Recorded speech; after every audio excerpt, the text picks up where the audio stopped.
అనేకమైన సంక్షేమ కార్యక్రమాలు సంక్షేమ పథకాలను రూపొందించి ఏ రాష్ట్రంలో స్వాతంత్రం చేయని విధంగా కూడా జగన్మోహన్ రెడ్డి గారు కూడా చేయడం జరిగింది. ముఖ్యమంత్రి గారు 1,82,000 కోట్లకు పైబడి కూడా నేరుగా ఎవరి ప్రమేయం లేకుండా కూడా ఇవ్వడం జరిగింది.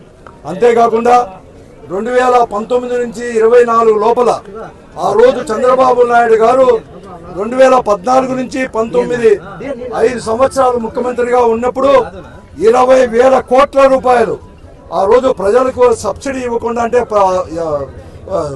దీనికి ఇవ్వకుండా, డిస్కంపులకి ఇవ్వకుండా పెండింగ్ పెట్టింటే 2019లో జగన్మోహన్ గారు ముఖ్యమంత్రి అయిన తర్వాత వెంటనే ప్రజలపైన భారం వేయకుండా ప్రభుత్వమే చెల్లించింది 20,000 కోట్ల రూపాయలు. అనేకమైన సంక్షేమ కార్యక్రమాలు సంక్షేమ పథకాలను రూపొందించి ఏ రాష్ట్రంలో స్వాతంత్రం చేయని విధంగా కూడా జగన్మోహన్ రెడ్డి గారు కూడా చేయడం జరిగింది. ముఖ్యమంత్రి గారు 1,82,000